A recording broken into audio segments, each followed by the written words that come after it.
Hola a todos. Quiero platicarles acerca de mi trabajo de investigación, un poco de mi trayectoria. Mi nombre es Marco Antonio Becerril Flores. Estoy adscrito al área académica de medicina del Instituto de Ciencias de la Salud de la Universidad Autónoma del Estado de Hidalgo. Me encuentro laborando desde el año 2000, ¿sí? O sea, ya 23 añitos.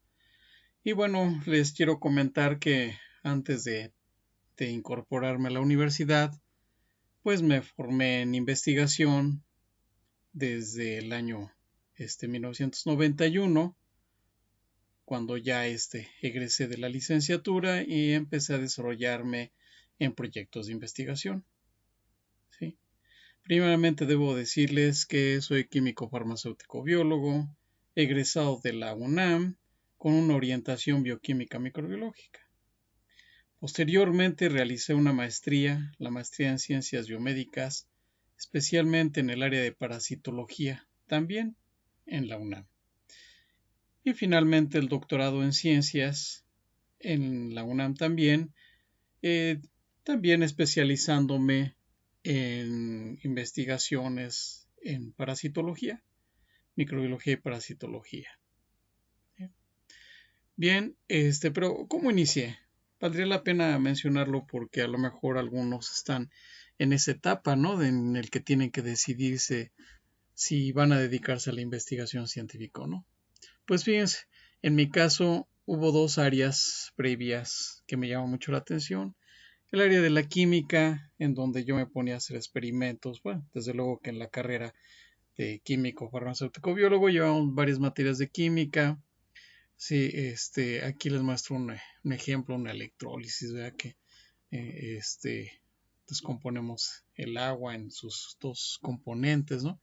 Bueno, esto es algo común que se realiza en esta carrera y bueno, muy relacionado con la física que también a mí mucho me llamó la atención para poder entender los fenómenos que ocurren en la naturaleza y desde luego la biología.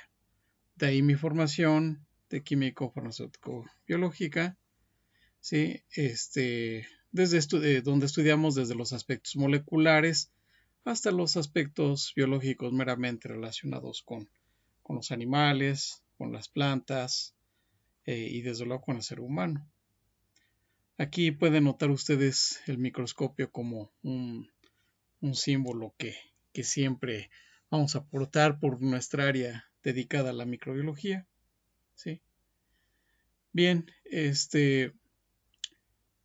durante mi formación, debo decirles que pasé por 3 años trabajando en el Instituto de Investigaciones Biomédicas, particularmente en el área de inmunología y biología molecular, en un grupo bastante bueno, yo así lo considero, aprendí bastante, cuestiones inmunológicas, cuestiones este, de biología molecular y desde luego parasitológicas, porque trabajé un proyecto sobre toxoplasmosis durante 3 años. Sí, ya en el 97, 1997, me regresé a la Facultad de Medicina a trabajar mi doctorado, particularmente con enfermedad de Chagas, que yo ya había trabajado desde 1991, porque ahí empecé a dar clases y ya estaba interesado después de salir de la licenciatura en hacer una maestría en investigación biomédica y fue en el laboratorio de parasitología a cargo del doctor Jorge Taizabal, en paz descanse, mi maestro, uno de mis maestros, sí, en parasitología. Así me formé, estuve 10 años ahí en la UNAM, di clases en la Facultad de Química, clases de parasitología. En el año 2000 me incorporo al área académica de medicina de la Universidad Autónoma del Estado de Hidalgo y desde entonces empiezo a trabajar cuestiones de parasitología. Años después se forma lo que es el cuerpo académico en investigación biomédica, cuya clave de registro es UAEH-CA de cuerpo académico número 25.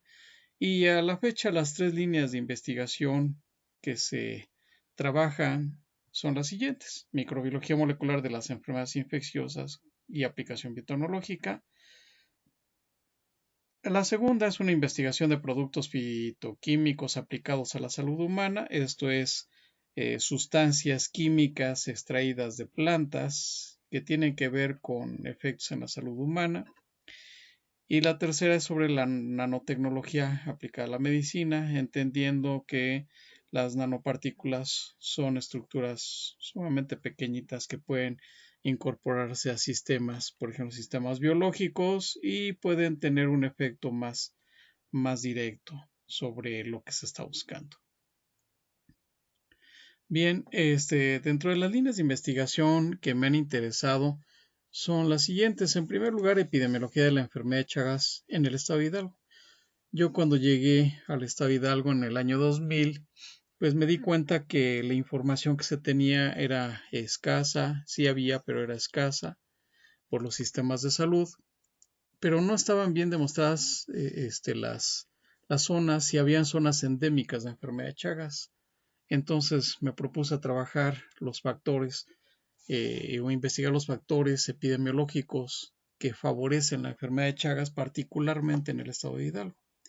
Asimismo, bueno, aislar cepas de Trypanosoma cruzi, el agente causal, es un protozoario, y estudiar la patogénesis de la enfermedad de Chagas en modelos de experimentación, particularmente en ratones, que es un modelo muy parecido al ser humano y muy manipulable. Otra línea es sobre los productos naturales fitoquímicos y asimismo tratamientos electromagnéticos contra una bacteria llamada Staphylococcus aureus, particularmente aquella que produce abscesos cutáneos. Como hemos visto, muchos jóvenes van a presentar abscesos cutáneos, acné, ¿verdad? Esos barritos que son muy molestos y en gran cantidad de ocasiones son producidas por esta bacteria llamada Staphylococcus aureus.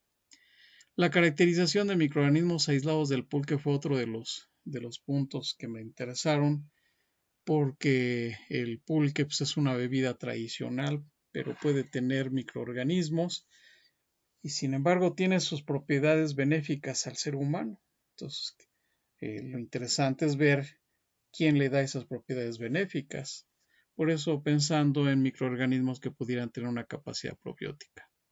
Y finalmente, a raíz de la pandemia, pues me interesé en investigar factores intrínsecos y extrínsecos del ser humano que están relacionados o implicados en la COVID-19. Todavía hay muchas preguntas que tienen que contestarse sobre la pandemia.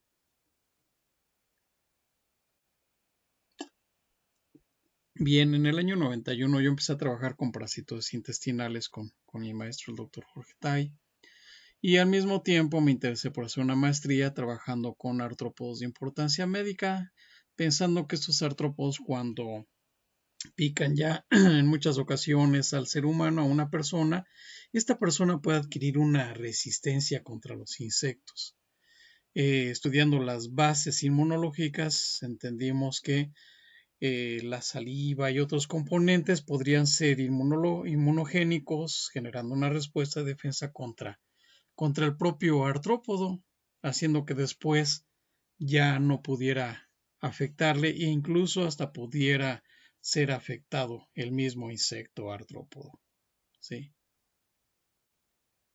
Bien, en la enfermedad de Chagas también fue importante para mí, no solo porque comprendí bien el modelo, sino porque era necesario entender que en esta enfermedad participan insectos, más de 30 especies hay en México, en el estado de Hidalgo hay 4 especies. ¿Y qué diferencias habría en su comportamiento? Aquí tenemos al parásito que está en el interior de este insecto llamado triatómino. Y fíjense, aquí vemos cómo quiere picarle a una persona, pero ¿qué creen? El parásito no se transmite por la picadura, sino más bien por las heces del insecto, ¿sí? Cuando está picándole a una persona. Es importante comprender que cuando el insecto está picándole en el interior, se puede reproducir el parásito y es empujado hacia el exterior a través de las heces. Y cuando una persona se rasca con las heces aquí impregnadas, él mismo se está introduciendo al parásito, el cual empieza a reproducirse de manera intracelular o está en la sangre de la persona De manera que otro triatómino, conocida como chinche, llega a chuparle sangre y ahora se infecta. Sí, este es el ciclo que desarrolla el parásito. Estas son las fases que presentan, tienen distintos nombres: tripomastigote, mastigote, epimastigote. Aquí están, ya en fotografía, ya real, y aquí en el centro como dibujo. Entonces, varias preguntas que hay que formularse es cómo se genera la enfermedad. Yo lo que he visto a lo largo de estos años es que las chinches incluso se pueden picar entre ellas, y se transmiten entre ellas probablemente el parásito. Todavía falta mucho por investigar al respecto. Y el parásito cuando está en la sangre, pues lo podemos ver como aquí, como si fueran bailarinas, ¿verdad? Aquí vemos, este es el parásito y esto que ven aquí son los eritrocitos. Entonces el parásito, vean cómo presenta un movimiento tan activo, tiene mucha energía, es capaz de estar ahí vivito y produciendo muchos problemas. Así es que cuando otra chinche llega a picar a la persona, se lleva este parásito. Este parásito se instala en tejido cardíaco y produce lo que se llaman las cardiomegalias. Por eso es importante ser electos en las personas. Si no, puede conducirle hasta la muerte si no se detecta a tiempo y se trata a la persona. Sí, aquí, por ejemplo, nosotros las guardamos, las mantenemos en vasitos, en recipientes, sí, para poder hacer lo que se llama un genodiagnóstico. Es parte del diagnóstico. Si el antebrazo de la persona, en el antebrazo se coloca este vasito sin que pues llega a causar molestias, puede chuparle sangre y ahora este insecto puede llevar al parásito. Es una manera para identificar la enfermedad.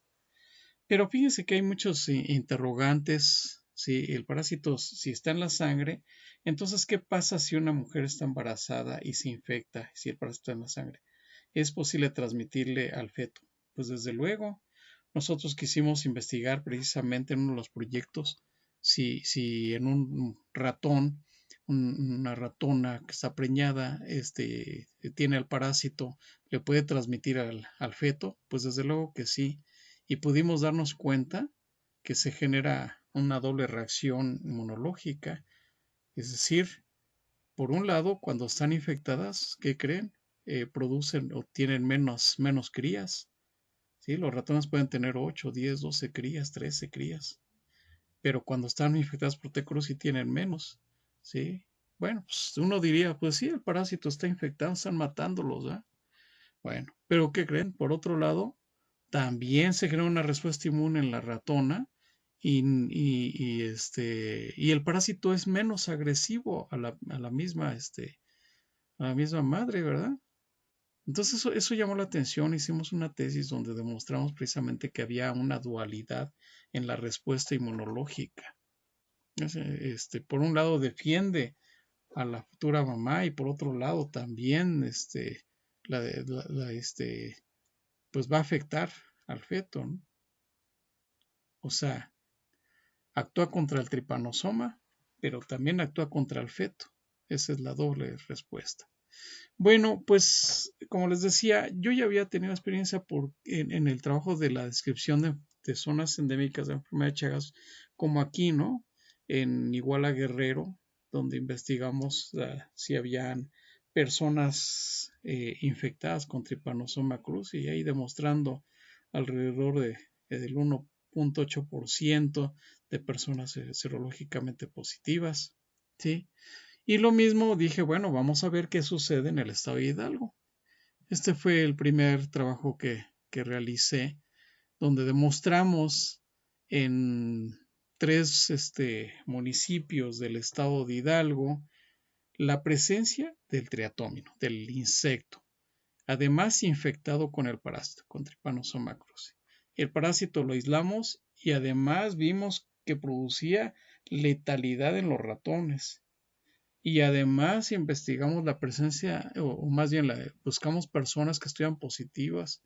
Y no solo eso, hubo varias personas que tuvieron miocardiopatías. Entonces pudimos evaluar precisamente estas zonas, vimos evaluamos el riesgo de la transmisión de la enfermedad de Chagas en estos tres municipios. ¿sí? Posteriormente continuamos con los estudios, pero ahora del otro lado del estado, un municipio llamado Meztitlán, en donde nosotros investigamos la presencia de triatóminos, de los insectos transmisores, e investigamos los índices entomológicos en las casas para ver el riesgo. ¿Qué pasa cuando una persona tiene estas chinches en sus casas? ¿Pueden transmitirle? Pues sí, ¿verdad?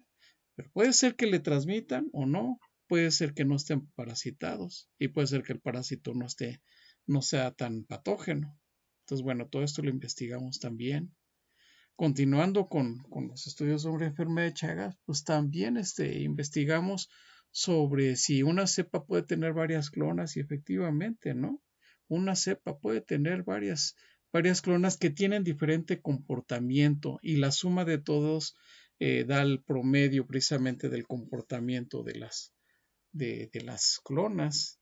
Así es que esto nos da respuestas a que por qué las cepas se van perdiendo o van cambiando con el tiempo. Luego pensamos que los microorganismos están mutando y no necesariamente. A lo mejor se están seleccionando algunas de las clonas que pertenecen a un grupo, una cepa de estos microorganismos. Bueno, pues esto lo demostramos aquí en este estudio de la clonalidad de Trypanosoma cruzi.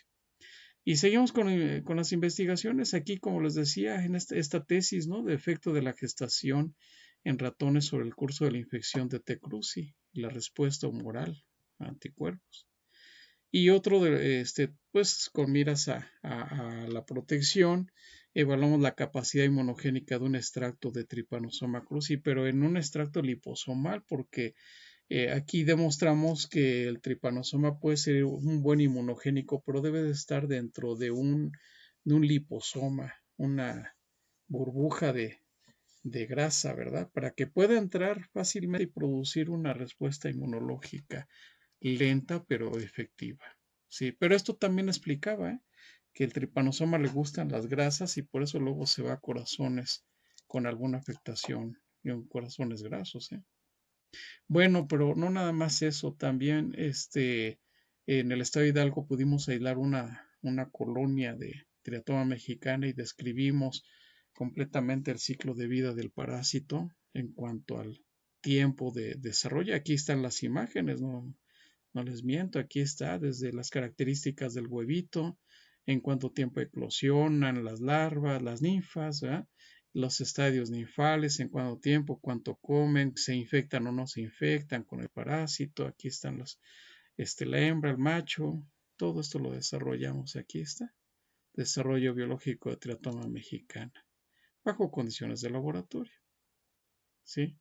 Bueno, eso es con enfermedad de Chagas, pero también hemos trabajado, como les decía, con esta bacteria llamada Staphylococcus aureus, porque Staphylococcus aureus aquí pudimos darnos cuenta que tantos portadores de estafilococos hay en los niños y después cuando son adolescentes pues pueden desencadenar abscesos subcutáneos, ¿no? Como las personas que llegan a tener barritos, ¿verdad? Entonces, bueno, pues nos interesó mucho este trabajo y posteriormente dijimos, bueno, ¿cómo podríamos tratar a una persona con acné, por ejemplo, eliminándolo la bacteria sin utilizar antibióticos, porque esta bacteria adquiere resistencia fácilmente.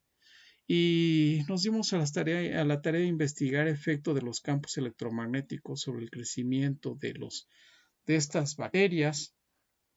Fue una tesis de maestría donde la doctora Carmen Valderas, pues, trabajó este proyecto y pudo demostrar efectivamente que si aplicamos cierto campo electromagnético, alteramos la superficie de la bacteria, haciéndola menos viable y la podemos eliminar.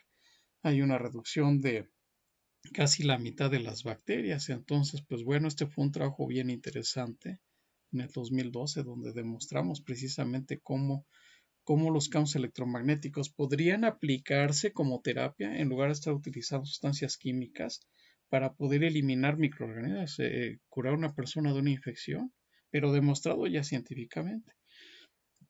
No logramos eliminar al 100%. Hay otros factores que pudiesen estar interviniendo y ahí vamos en la investigación. ¿sí? Si a alguien le interesa, bueno, podríamos continuar con estos trabajos, incluso contra otras bacterias. Y una tercera línea de investigación que seguí, como les decía, sobre el pulque. Les decía que el pulque tiene propiedades benéficas y es una bebida tradicional desde la época prehispánica, ¿sí? Y en la actualidad mucha gente todavía sigue bebiendo pulque. El pulque tiene propiedades muy buenas, tiene vitaminas, tiene un buen aporte de hierro. Incluso mujeres embarazadas en muchas zonas ingieren el pulque y sus niños nacen bien, bien, por lo menos hematológicamente hablando y proteínicamente hablando, bien. Por eso dicen que el pulque es muy bueno y le falta poco para hacer carne, ¿no? Así dicen, ¿no? Bueno, pero la pregunta aquí es, si el pulque tiene propiedades benéficas, ¿quién le da esas propiedades benéficas? Entonces, en un estudio nosotros vimos si había vitaminas, que ya se había reportado, confirmamos en pulque que se obtiene. Hidalgo es uno de los estados que más producen pulque. Entonces, pues aislamos del pulque microorganismos, dijimos quién produce esas vitaminas. Primero vimos si tenía vitaminas, sí, sí la hay. Bueno, ahora hay bacterias, sí, sí hay bacterias. Bueno, pues ahora vamos a ver quién las produce. Y entonces aislamos e identificamos precisamente unos microorganismos que son capaces de producir esas vitaminas, ¿sí? Y posteriormente vimos si eran capaces de adaptarse al intestino del ser humano. Hemos hecho investigación durante varios años y efectivamente, ¿no? Vemos efectivamente que sí pueden adaptarse y algunos de ellos son incluso capaces de reducir niveles hasta de colesterol. Entonces, imagínense, es un buen pero no nada más es el pulque, sino los microorganismos que tienen el pulque. Y finalmente, la última línea que me interesó fue la línea del COVID, ¿sí? Donde nosotros aquí ya publicamos que en donde hicimos una revisión bibliográfica en donde vimos en dónde, en qué parte de nuestro cuerpo tenemos el receptor para el virus. Si hay receptor, el virus puede infectar. A nivel pulmonar, pues lo sabemos, ¿no? A nivel de vías respiratorias. Pero ¿qué creen? También pudimos darnos cuenta que en muchísimas partes de nuestro organismo hay receptores, ¿sí? Aquí lo estamos publicando, y vemos que incluso a nivel renal, a nivel cerebral, a nivel hepático, a nivel intestinal, y eso explica muchos de los síntomas que luego la gente ha presentado cuando se ha infectado por el coronavirus. Okay. Pues bueno, esto fue un viaje nada más sobre el trabajo que yo realizo. Este es todo lo que les quiero comentar. Lo único que le puedo decir ya por último es mi contacto es a través de estos correos, cualquiera de estos tres correos. Aquí está bueno, aquí hay un errorcito 771 en el teléfono, ahí hay que corregirlo. Y bueno, pues, estamos en el Instituto de Ciencias de la Salud, en el área académica de medicina, en el laboratorio de investigación en microbiología dentro del área de laboratorios, primera etapa del ICSA, Instituto de Ciencias de la Salud. Bueno, pues estoy a sus órdenes. Si a alguien si a alguien le interesa trabajar en las líneas que yo manejo, quedo a sus órdenes. Gracias.